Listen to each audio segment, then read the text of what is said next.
Okay, good evening, YouTube. Welcome to this next episode of FPL Family with me, Lee, and this is Sam. And what a week it was, Sam, for the FPL benches.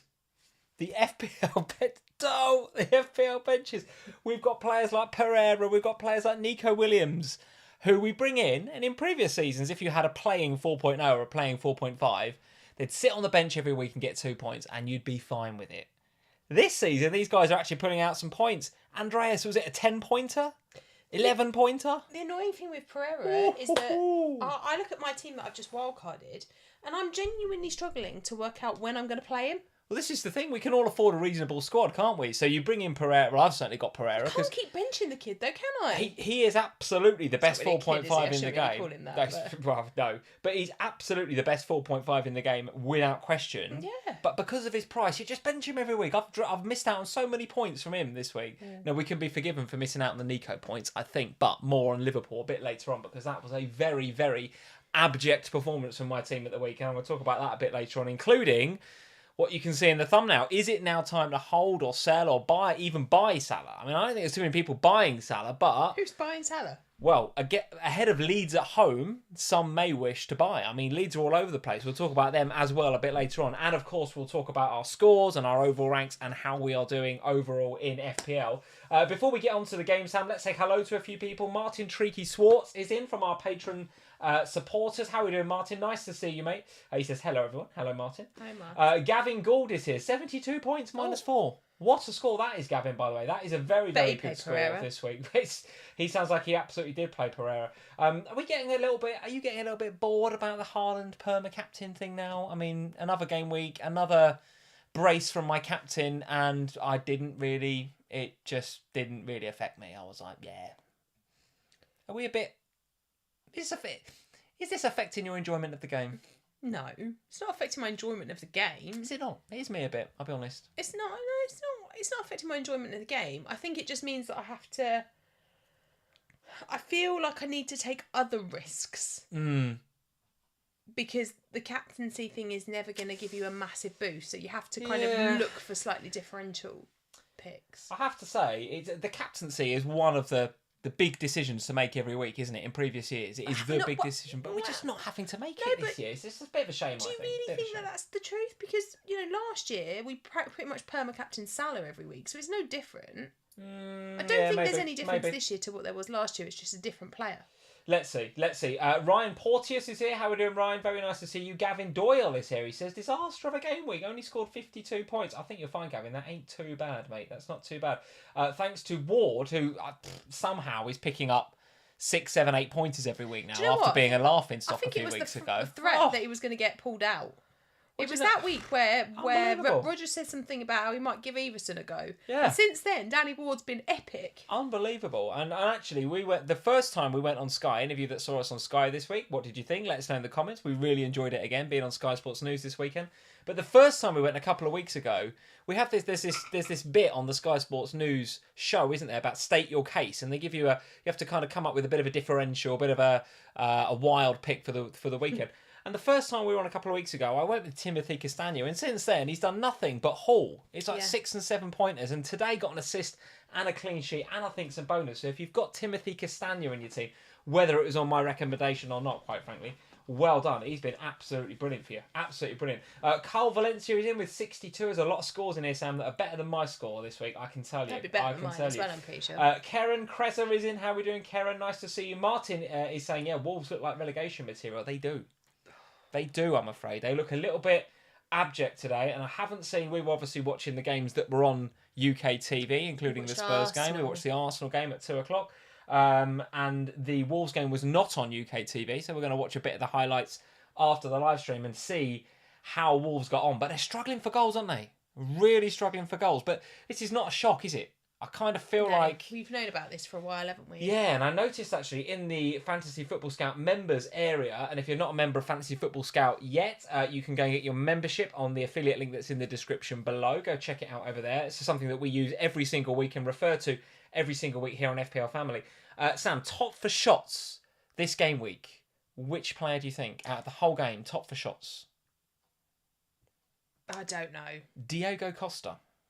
Diego Costa with 8 shots. The next best is Ollie Watkins with 5 and Kane with 5. Diego Costa 8 shots. Now what does that tell me? That tells me they're getting frustrated. Wolves, yeah, they're getting frustrated. They're getting near the goal. They're trying to find him, trying to give him the ball because he's the goal scorer. They're just getting frustrated. Wolves, really, really not good for them. He's no Raul Jimenez, is he? He is not. They are missing him massively. Matthew Wilkinson is here. How are you doing, Matt? Nice to see you. Cyberdet is in. Nice to see you. So I hope you are well, mate. Yeah, hope you are on the path to full fitness. Ryan Porteous is here. He says Newcastle now in the top 4. Yes, very good result for them. We'll talk about them a bit later on, but they are the real deal. The real deal. And somehow Almiron has turned from, what we considered a little bit of a... Well, we used to take the mick out of him a little bit, didn't we, in FPL or otherwise? He was very much a bit part player last season, but this season he is only scoring worldies. What a goal today as well. Azzy is in, the Smiths 1986. How are we doing, Azzy?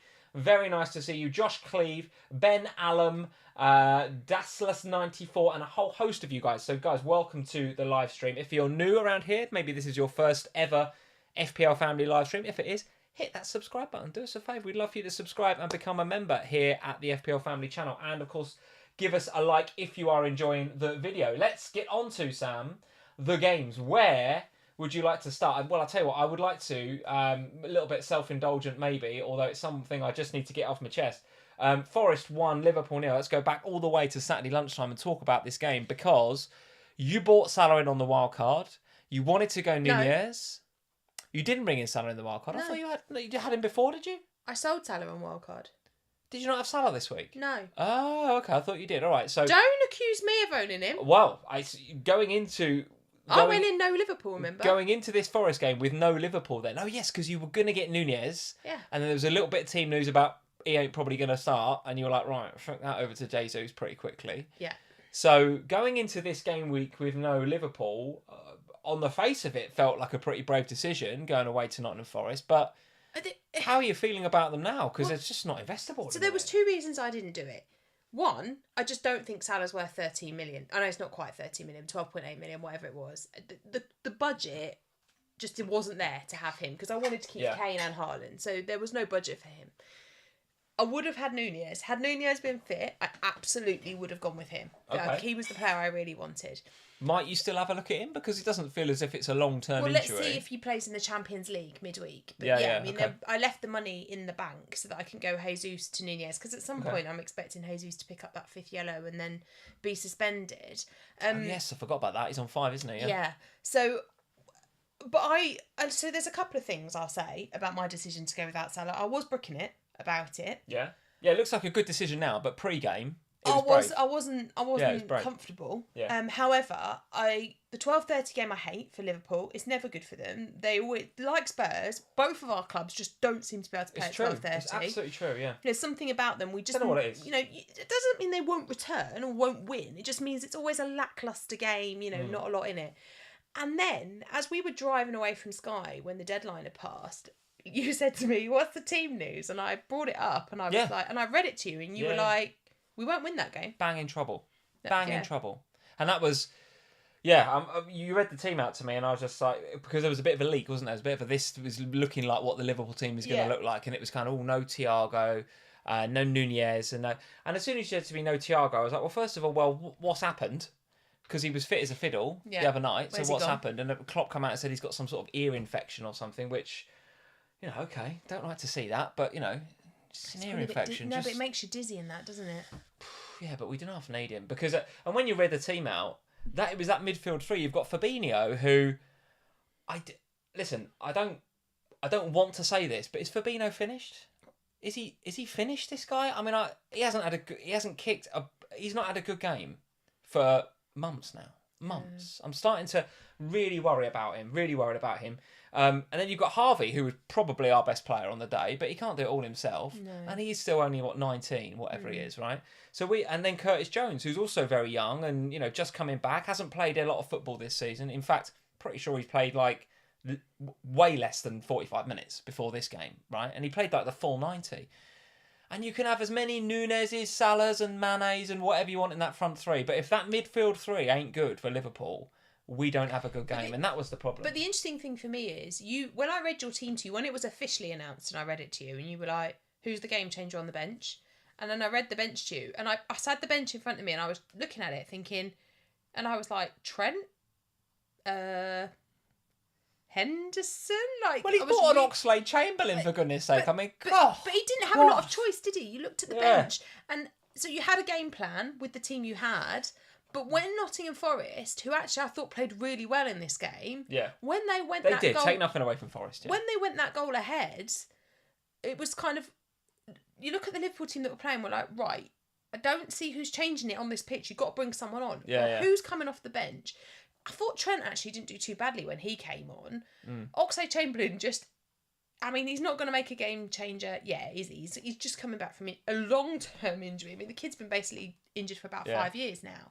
Curtis Jones was the big thing, right? And we got to move away from it a little bit because we're talking more about Liverpool than FPL, but in the context of it and whether you would invest in Salah. Right now, if Curtis is going to get game time, I don't think you can because he slows everything down. I love him, Curtis, and because he's a Scouser, he gets a stay of execution. He doesn't get it from the Liverpool fans because he's a Scouser. Yeah. I'm telling you, if we'd have bought him from Italy or something, he'd be getting pelters right now because he slows the game down. Obviously he's not a Thiago, I understand that, but you just don't move the ball quickly. The thing is, with these Liverpool assets, they're expensive. You got to pay premium FPL prices. This was an easy game on paper that they should have been winning comfortably, and they haven't. Yeah. And not only did they not win it, they didn't look like winning it. And for me, that's a massive red flag in FPL, and it's a massive avoid. I think you're right. Even with Leeds up next. Thank you, Rithwick, for the super chat. That is a very generous super chat, Rithwick. So thank you very much indeed. He says, Haley and Sam, at the Rascal here from Friday's FPL from FPL Fan Zone. So I was on Fan Zone on Friday. I answered this. I answered this question. You're right. This is a big thanks to Lee, who suggested Ward over Sarr on FPL Fan Zone 60. Listen, it ain't difficult recommending Wardinho right now. This kid is absolutely on fire. He's back-to-back clean sheeting all over the place. 62 all out for Rithwick. So a really nice score this week. Ward, you've helped. Andreas and Kane giving me a great birthday. Hey, it's just Rithwick's happy birthday. birthday. Happy birthday, Rithwick. Happy birthday. And I'm glad we love doing those Fan Zone shows, don't we? My question. It's great. I really love that. It's only like a quick sort of 10 or 15 minutes at the end of Fan Zone, but it is really, because really it's the first fun. time you've done that, isn't it? Because I've done that a fair few times over the last year or so. And Archie, the producer, messaged me, didn't he? And was like, could you do it? And I was like, I can't. I was busy running a school disco at the kids' school. I was like, but Lee will do it. He'd love to. He was like, brilliant. We'll have Lee on instead. And I came back home from doing the disco stuff, and you were like, I had a great time on Fan Zone. Suggesting Ward, yeah. Don't you see? There you go. Already giving value on a Friday afternoon. Giving value. If only I would take heed of my own Why haven't you got Ward? Because I haven't got Ward. And I was just shouting out Castagna a few weeks ago, and I didn't get him either, did I? So you'd be winning it if you'd have taken your own advice. Oh, don't even go there. So Rithwick, happy birthday. Thank you for the super chat, and glad you had a good week, mate. Glad you had a good game week. Yes, take nothing away from Nottingham Forest, but at the moment, I don't see me investing in either of these two sides. Now, I've got Salah. There is no way I can take Salah out ahead of Leeds at home. Why? I took him out. You just can't, can you? I took him out ahead of Forest. You just can't. I mean, listen, as bad as we are away from home at the minute, we haven't lost at home yet. I mean, we've had some pretty abject performances, like the Brighton game, for example, where we probably should have been 4-0 down in 20 minutes. But at home, we haven't lost yet. And Leeds are absolutely all over the shop at the minute, right? Jesse Marsch is under a bit of pressure. The crowd were very much chanting against him at the end of the game, from what I understood today. Don't take anything away from Fulham and the way that they perform, but 12.8 million. I know, but what would I do with that money? I tell you what I would do with that money. I'd go and get Kane, wouldn't I? That's the thing. Because he just keeps ticking over, despite Spurs not exactly... They're flattering to deceive at the minute, Spurs. I'm not entirely sure he's got the right system, etc., etc. We'll talk about them in a moment. I can categorically tell you hasn't got the right system at the moment. Yeah, we'll talk about that in a bit. It's certainly not all rosy in the Spurs garden, but Kane seems to just get a goal. But if you're going to have two premiums, then surely it's either Haaland and Kane or it's Haaland and KDB. It's not Salah. I'm not transferring out Salah ahead of Leeds. Okay. I'm just not. I can't wait to watch that at midnight next week. Oh, no. When we're away. I'm asking for trouble. I know it. I'm asking for trouble. But there is the answer to the question that's in the thumbnail, is I'm holding Salah because he just can't... I just can't take him out ahead of Leeds. That just feels like asking for trouble. Thank you, Si, for the super chat. A very generous super chat. Simon, thank you very much. Much appreciated. Simon, who is also a patron supporter for us, and a member of the channel. So Simon, really love appreciate it, mate. And hope you are feeling better, mate. Really hope you're feeling better. Because he was in hospital, wasn't he, fairly recently? Evening Bombfields, he says. Evening, Simon. I'm alive. I think that's good. That's a good start. I'm alive and in good spirits. My boys QPR top of the EFL, which is good. I won 70 quid on Brighton versus Forest.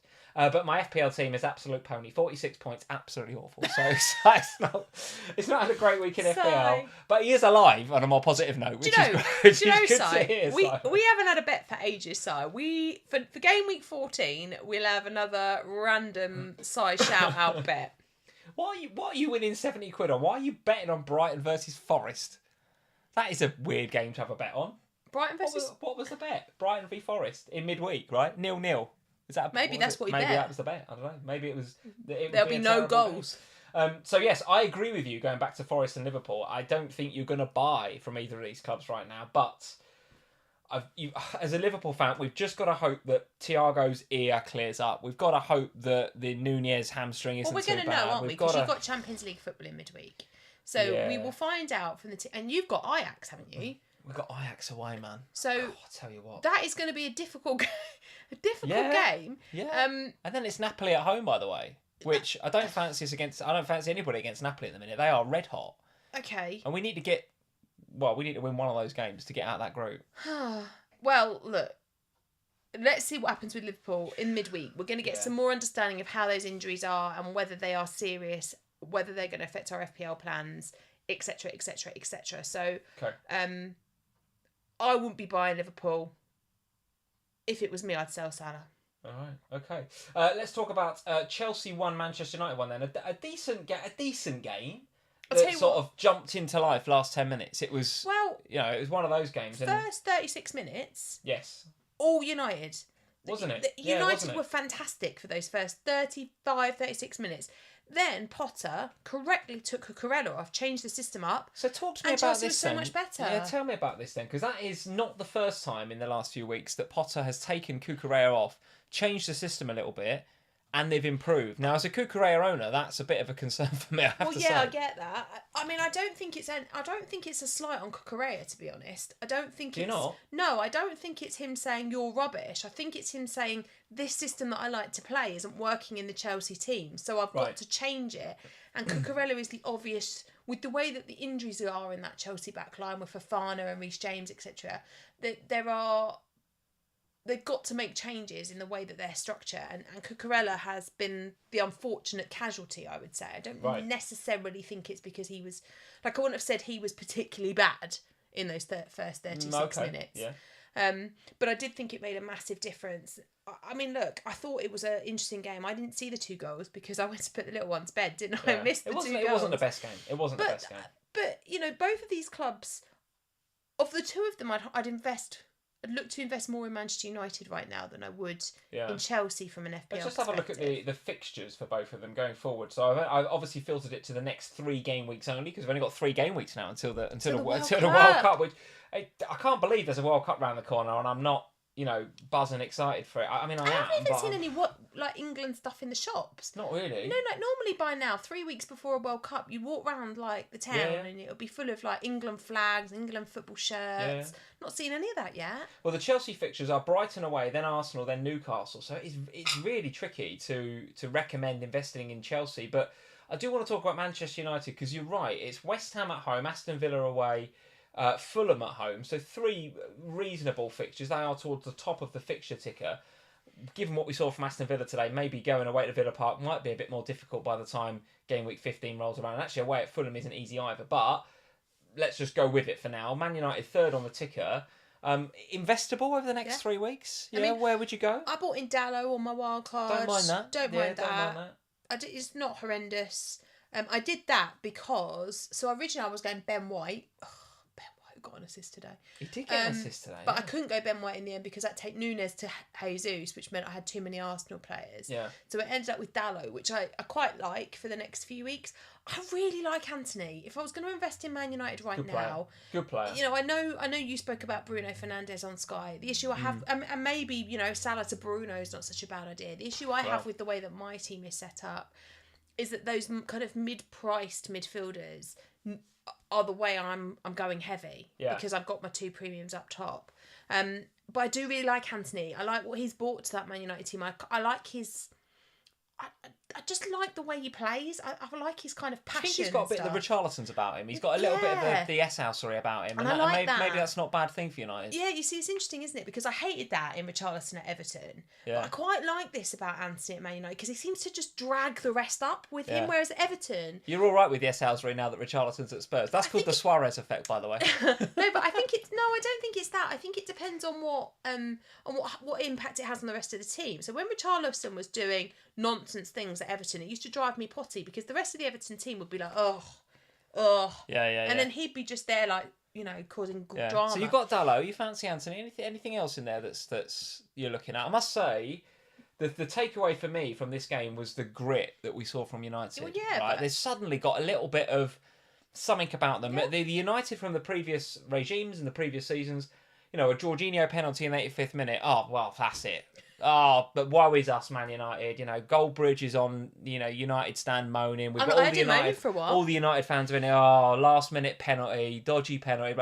But no, they went up the other end and scored. And then a great header from Casemiro. The celebrations, the United celebrations were absolutely raucous, right? The fact that Ten Hag left Ronaldo at home, basically, I thought was absolutely brilliant. That's absolutely the sort of message that I think he needs to send.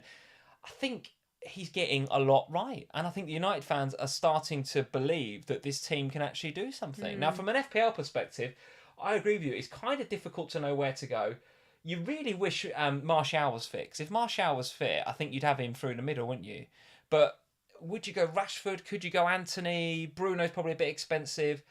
Even at the back, Dalot, I think, is probably a worse option if Varane is out for the next few weeks, which it looks like he might be on the back of that injury. I still think he's an all right pick, by the way, Dalot. He's at that price, it's fine, right? But with Varane out, let's see what happens. I'm still struggling to see where I go with Man United. I'd go Anthony. If I was going to take if I was going to go for a differential punt between now and the World Cup, Anthony would be high on my list of differential punts. Yeah, all right, very good. And Chelsea, for their part?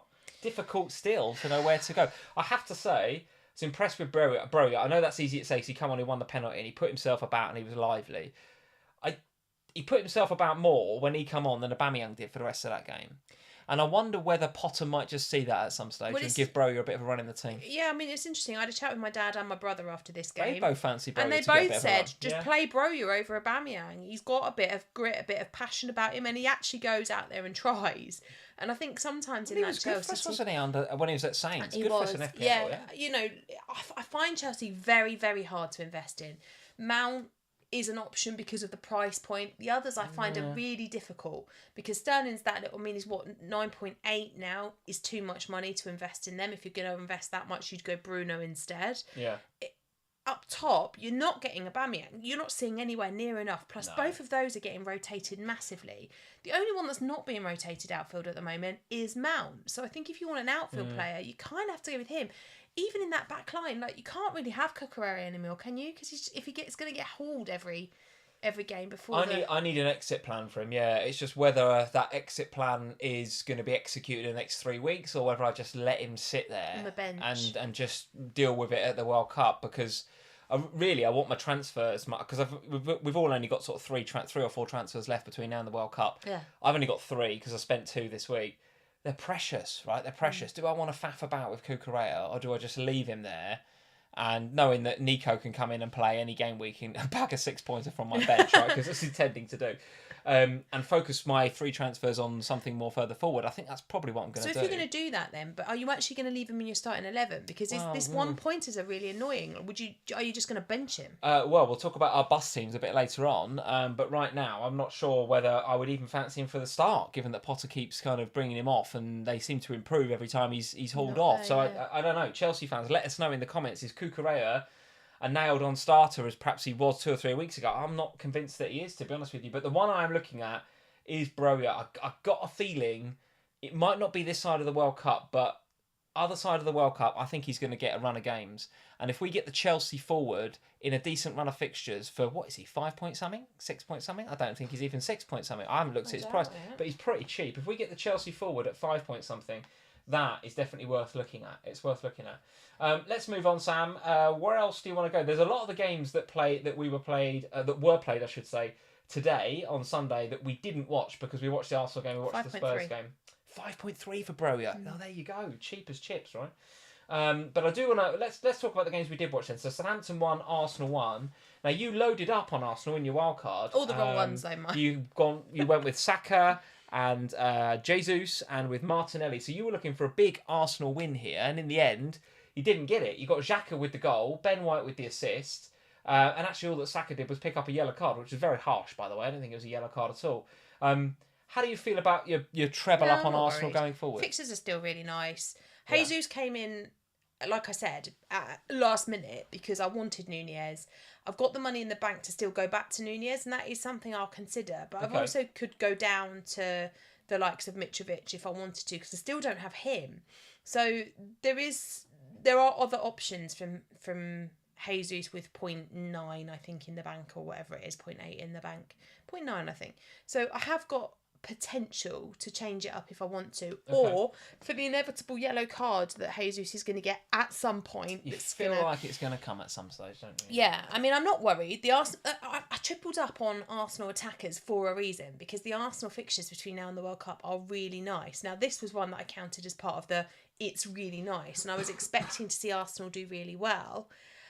I thought that they did do really well in the first half, and I thought Jesus was particularly unlucky not to get me something in that first half. He had a few opportunities where could have on a different day. Keeper did well a couple of times against him, yeah. However, it got to about 70 minutes and they sort of looked like they'd run out of puff. And if anyone was going to win the game, it was going to be Southampton, I thought. Do you know what? I spotted that. For the first time this season, I just thought, they've lost their legs a little bit there, Arsenal. Yeah. And James you don't often say that about them, right? No, but James Ward-Prowse really should have won it for Southampton right at the end. Good chance. Yeah, really good chance. And you kind of found yourself thinking, that's interesting. And I wonder whether, Arsenal have had a very, very compact schedule recently because of their involvement in the Europa League as well as, of course, the Premier League. And I know that a lot of teams, Spurs, Liverpool, City, Chelsea, United, West Ham, all in the same boat. But a lot of those teams starting to look a bit leggy. Spurs are starting to look leggy. God knows what's going on at Liverpool. Chelsea the same. We've looked leggy all season. Chelsea are the same, but in a different way because they're just rotating every 5 minutes. So they don't look settled. So there's a lot of apart from apart from Manchester City, who look just worlds above. Yeah.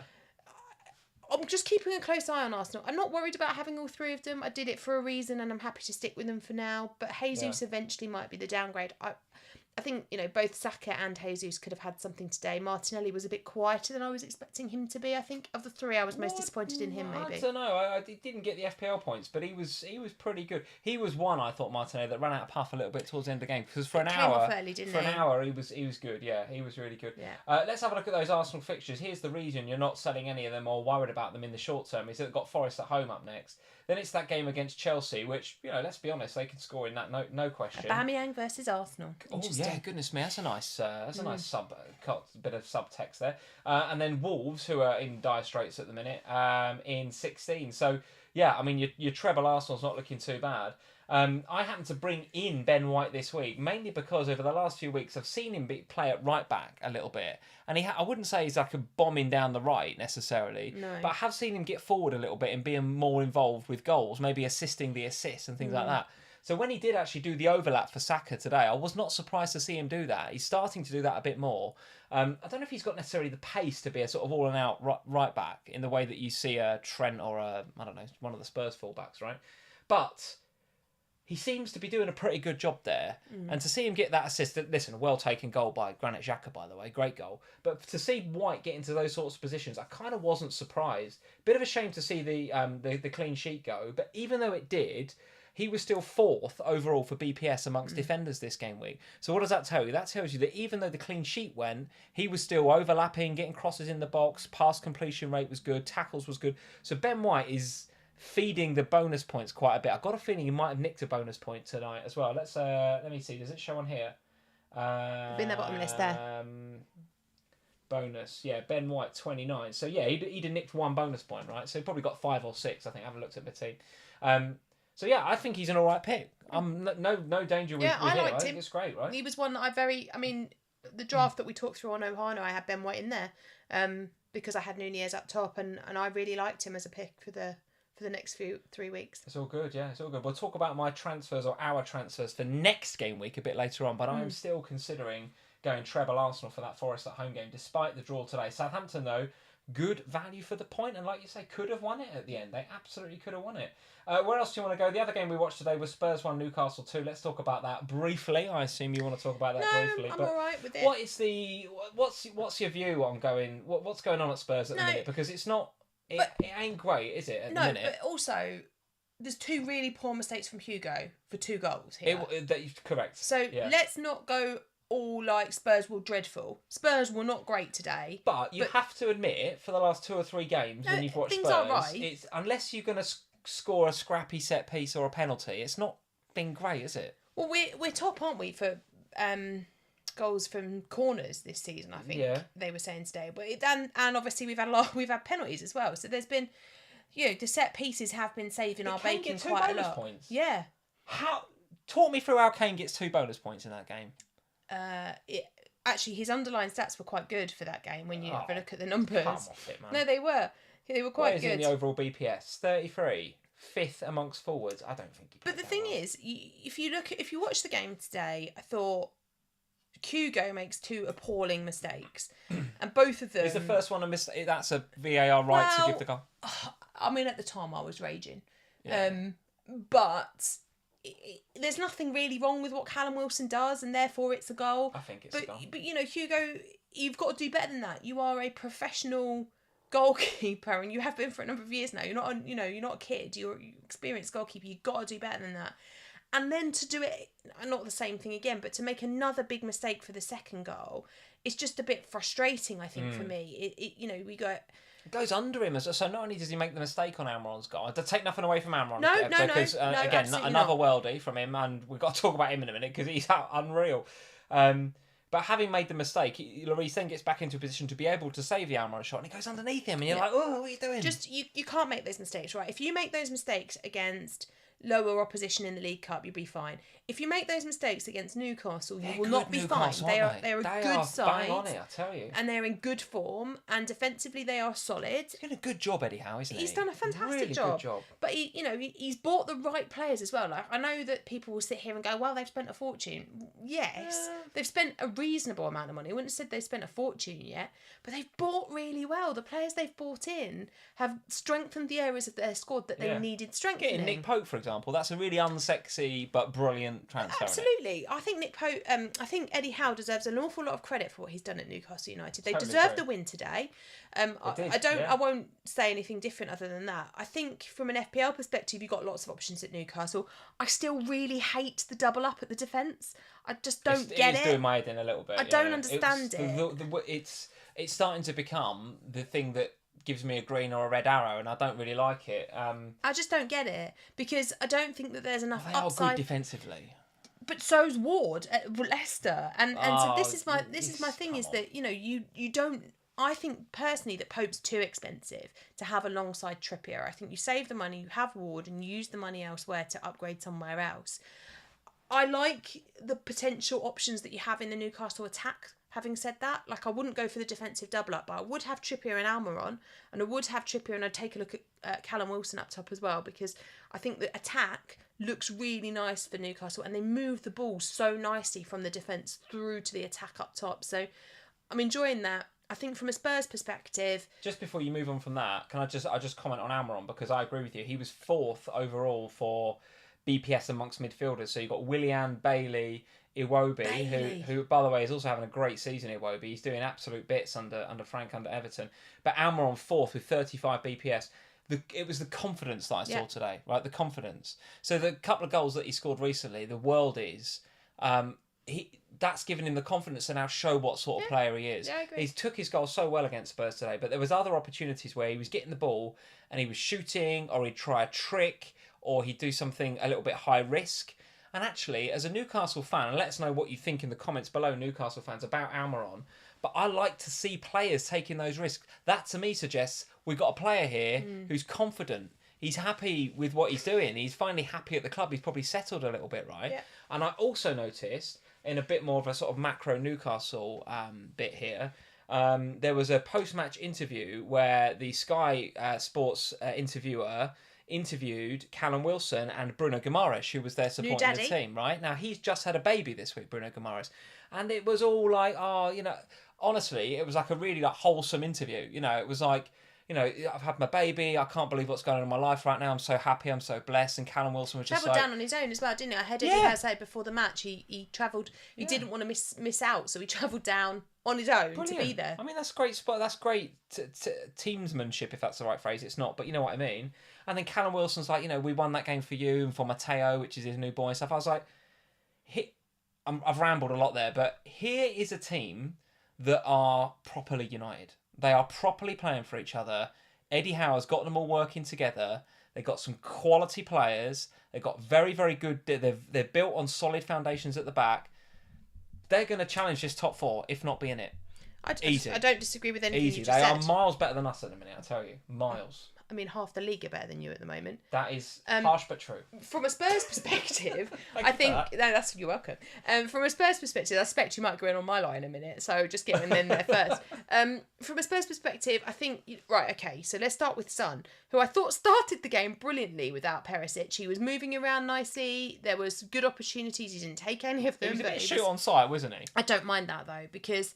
I don't mind that with him at the moment, because his confidence isn't great, and I think he was just reveling in the fact he was able to be where he wanted to be and take shots when he wanted to take them. Yeah. So I quite like that. The problem I have is Royale's come off of his suspension and they've put him straight back in, and we were so much worse because he was playing on that side. He cannot.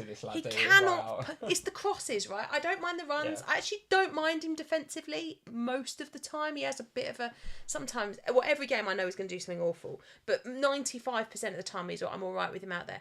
My issue is that he doesn't work in the wing back role because he's got no final product. He gets up there. He either has a nosebleed or he sends the ball flying out. One way goes out for a corner. All right. Well, we're not considering him in FPL. What about FPL? Who are we considering? Well, no, but this is the point, isn't it? So the issue is now a lot of people went in with Matt Doherty because Royale was suspended, and you got a couple of games out of him. But now I think we're going to see rotation around that position because you've got the pair of them now that are fit and available. The same happens on the other side with Sessegnon and Perisic.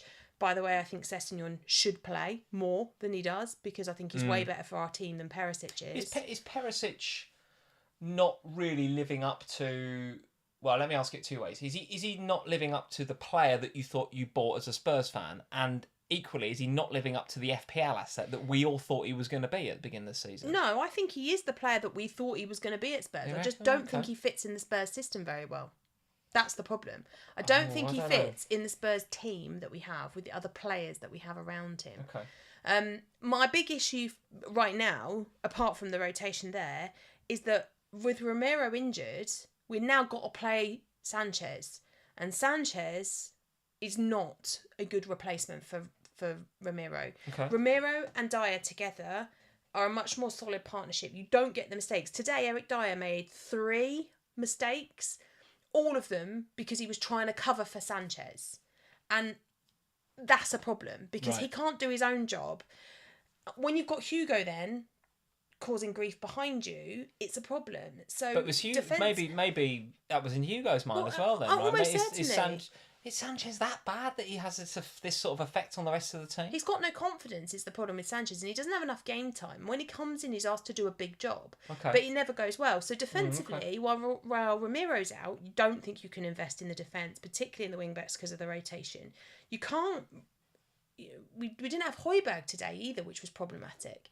He was the only player that you can invest in from Spurs right now is Harry Kane. That's the end of it. And if you do, you are going to likely tick over with the one goal, because that's how Spurs are at the moment. Yeah. So it just shows you how important that midfield three is. In the same way that I saw the Liverpool midfield three and was just like, we're going to struggle against Forest.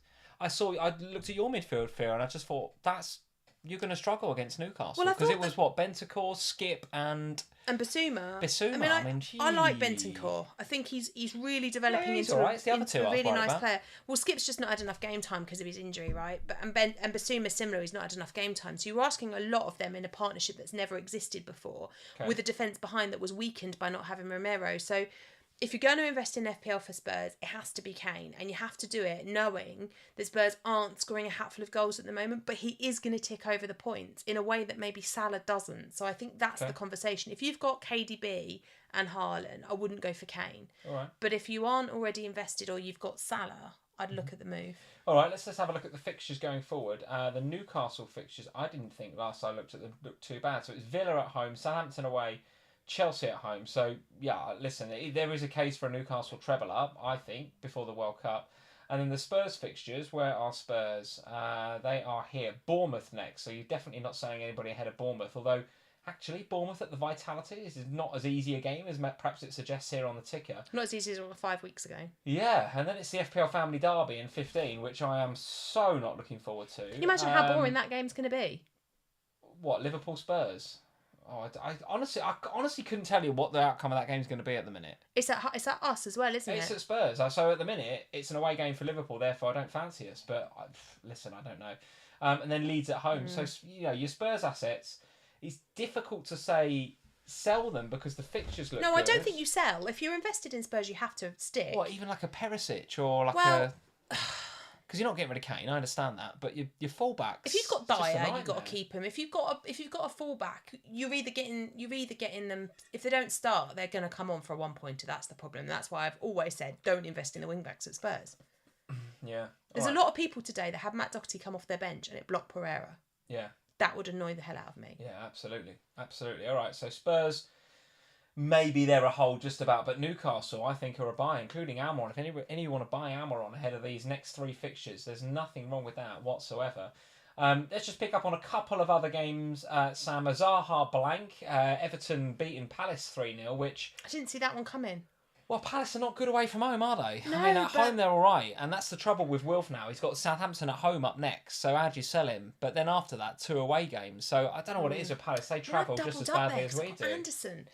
Anderson's 1-pointer is so frustrating because, the reality is I was never going to play Dallo at Chelsea or Nico Williams against Liverpool, so I was always playing Anderson. But it is annoying. It's another annoying result because Everton haven't exactly been scoring a lot of goals lately. There's a couple of them that are just starting to like Iwobi. What do you make of Iwobi? He's just starting to he's having a really good season, isn't he? He is, but there's something about Everton I just don't quite trust. I do like the Calvert-Lewin being back thing. I think that's massively helpful for Everton because now they've actually got a proper target person, and he scored this week, didn't he, Calvert-Lewin? Yeah. They've got a proper forward now that's not, and I'm going to say something that I should, punish myself for later, but Rondon, as much as we love him on FPL Family... Oh, listen, Everton haven't had a target man. They've really missed Calvert-Lewin, and the fact that they've now got him back... And of course, they lost Richarlison to us in the summer. But I just don't get very excited about investing in Everton, if you know what I mean. No? All right, well, that's them. Another team that won big at home, Aston Villa. So Stevie, out the door. And the likes of Ings and Bailey in particular with a goal and assist. And the much maligned under Steven Gerrard, Tyrone Mings, picks up a clean sheet and an assist. And probably got some bonus points as well. Let's have a look. Yes, I think picked up 1 bonus point as well. So... Is this the start of something good for Villa, or are they still a bit of an avoid until the World Cup? Well, when you look at the team, it's the team that was sort of decent last season that he started, and Bailey was back doing the things that we saw him doing last time around. Ings and Watkins were up top together, which worked in this one. I mean, we haven't seen the highlights, and we do get new manager bounce out of teams, don't we? And I said to you right back in the summer when he gave the captain's armband to John McGinn. Yeah. That's weird. Not the giving it to John McGinn thing, but the fact you've taken it off Tyrone Mings, who is a big personality and a big leader in that club. Yeah. And an experienced older statesman, been there a long time, to take it off of him and give it to somebody else, regardless of what he publicly says, that's problematic because that's in the back of his head. And Mings has had a terrible season. Not today. That's more than a new manager bounce. That is a Stevie was a real problem. And almost like we want to demonstrate that it was him that was the problem, not us. I mean, let's see. That was a real team spirit that today. Something They about worked that. together today. I need to watch the highlights of the match. I need to read more and look at some more interviews on the back of that, because that's just not possible that they go and just smash Brentford, a decent Brentford side, 4-0 like that. It's got to be a bit more to it. Villa coming up have got, let's have a look, Newcastle up next. It's difficult to invest in them when they're going to St James's Park. Well, that'll be interesting Man to United watch, though. and Brighton. It'll be interesting to watch, though, won't it? Because, I don't think you need to invest in them in the next two. But if you want to punt on one of them, if they do well against Newcastle and United, you could punt on one of them against Brighton that final week before the World Cup, couldn't you? Okay, all right, very good. So Aston Villa performing well. What are you going to do about Tony, by the way, on that? Because that's another blank for him now. Oh, he's playing Wolves next. I'm just keeping him, aren't I? Oh, you're not selling him ahead of Wolves. Wolves are all over the shop. You're doing a lot of holding, you are. Yeah, but as we'll see with my a lot bus, of loyalty. You'll see in my bus team, and that's the art of FPL, Sam. You can't just go knee jerking out Ivan Toney, who's having a great season, just because he's blanked against this weird Steven Gerrard-less Aston Villa. We're gonna play out of our skin. 2 blanks Villa. in a row. He didn't blank last week, did he? Didn't he blank in midweek, Tony? I don't know. I can't remember. But no, he's fine. That's it. There's not much else to talk about. I mean, we could talk about City if you want, but the Foden benching. Listen, everyone's got him, so I don't think it's a major problem per se. A benching was coming. Yeah. It's City. Yeah. You will get one.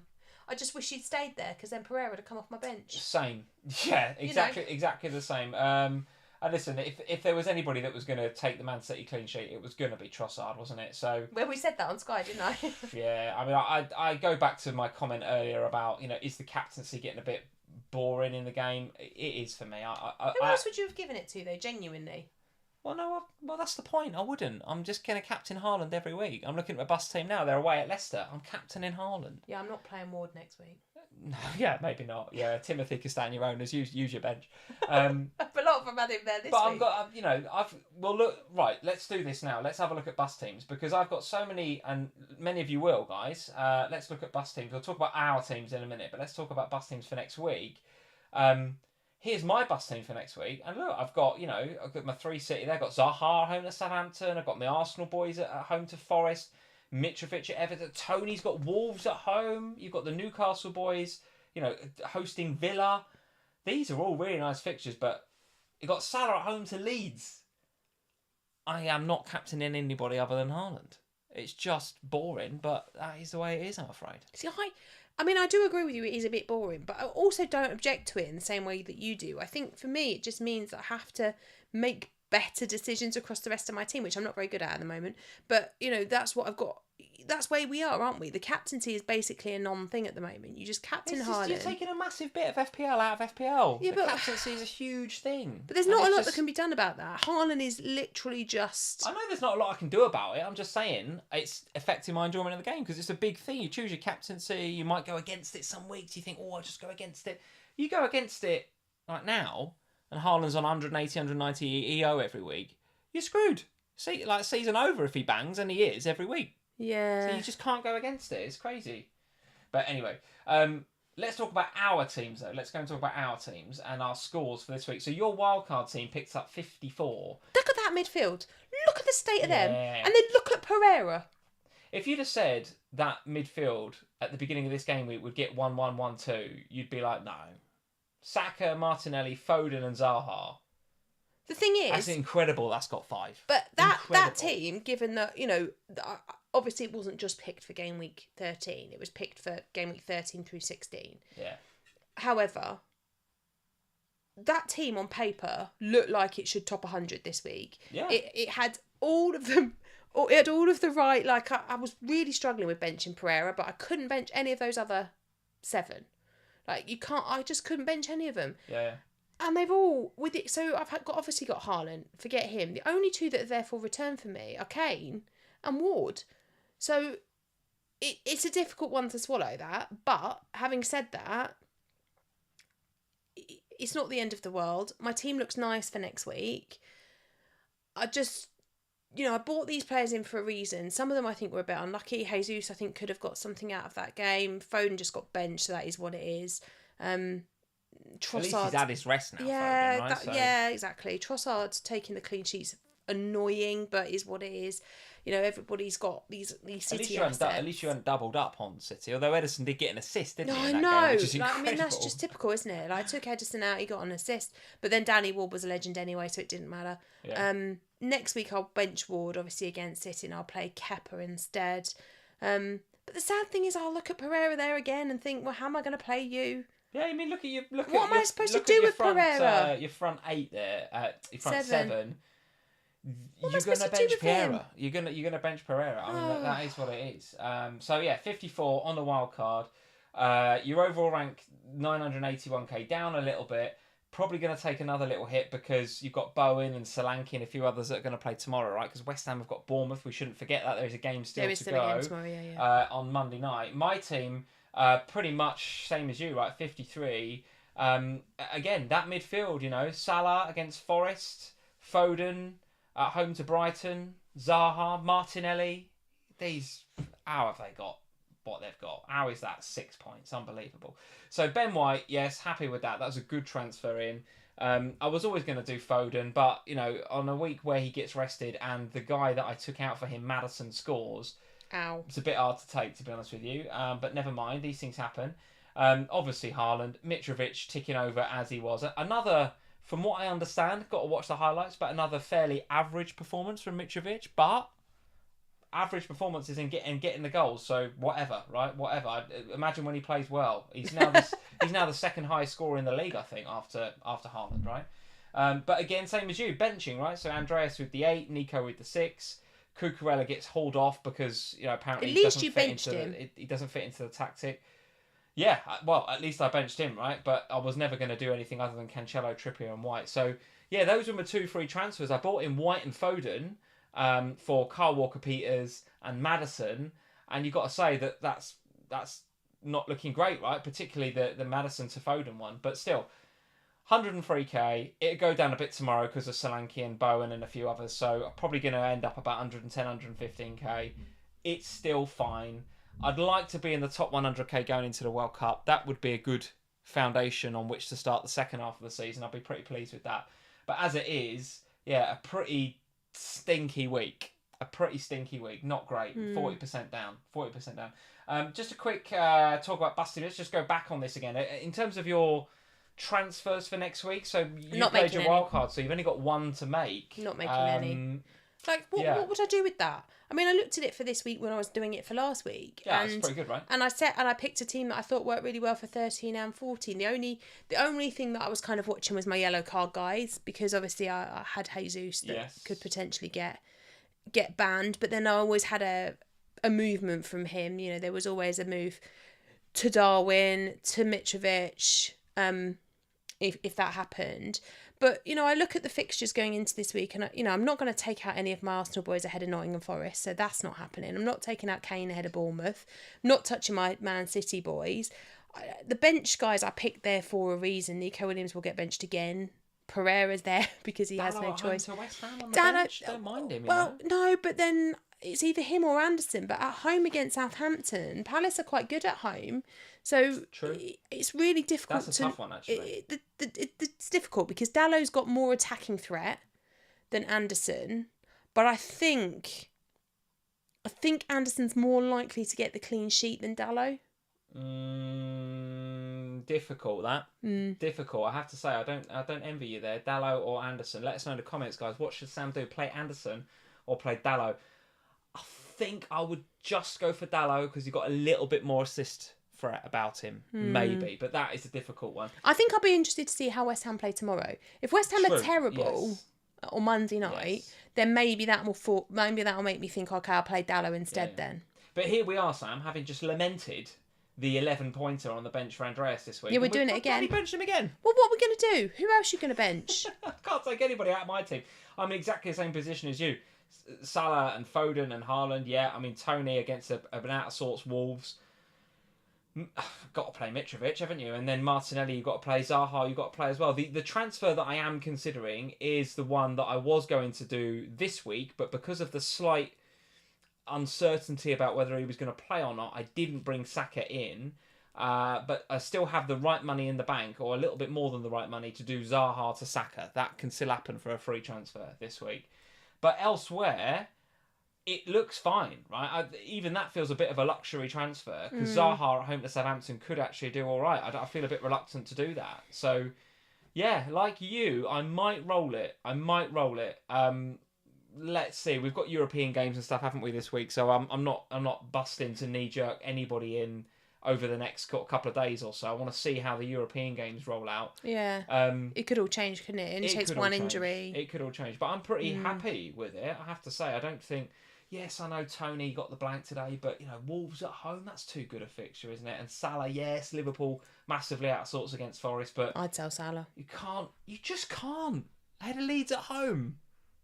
Oh, it's mental. It's mental. You can't do it. I just can't do it. Obviously, I'd be really happy if he scores a hat-trick or whatever, right? And he wasn't in my team. But still, I don't think you can. I can't... Let us know, guys. That is a real key question, I think, for FPL managers all this week. If you've got Mo Salah... That's why I put it on the thumbnail. What are you doing? Buy, sell, or hold? Let us know in the comments because you'd sell. I would hold. I don't know whether I'd buy. Would you be buying him? Well, obviously, you wouldn't be buying him right now. What have you seen from him?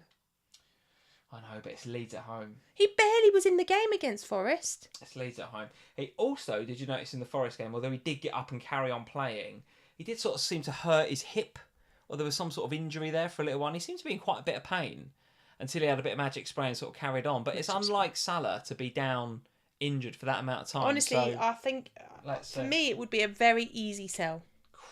It was hard. It's not an easy sell. Last week on Wildcard, it was hard for me to sell Salah because it was Nottingham Forest. Oh, you guys in the chat, Torben Nielsen, sell Salah. Dominic Sinclair, sell. Matthew Wilkinson, keep Salah Lee. I'm holding. Gavin Doyle, sell Salah Lee. Oh, Martin Tricky Sorch, Liverpool midfield so bad. Martin, that may be the case, mate, but Leeds are just as bad as us at the minute. They really are. And you have to remember, we are all right at home. And that is an evening kickoff as far as I'm aware. 7:45. Under the lights, at Anfield. What time is it going to be for us? It's going to be late. We're not going to be in the country, at are we? It's going to be a late one for us, but I'm going to try and find somewhere to watch that. I'm not going to deal with you. I'm going to try and find somewhere to watch that. People are saying, sell, Lee blind loyalty to Salah. Well, listen, he's been all right for us, isn't he, in the last few years? Liverpool are out of sorts, there's no doubt. But at home to Leeds, I think you've got to keep him. If he blanked home to Leeds, he's gone. Who you got next? It's us. Yeah, well, I'm not having him for you, am I? I mean, that's going to be a difficult game. So. I can't wait for us to play Leeds each at other. home. It might be his last game anyway. Because I wouldn't fancy him against. Why is Klopp selling him in January? I don't think that's going to happen. He's just giving him a new bloody contract.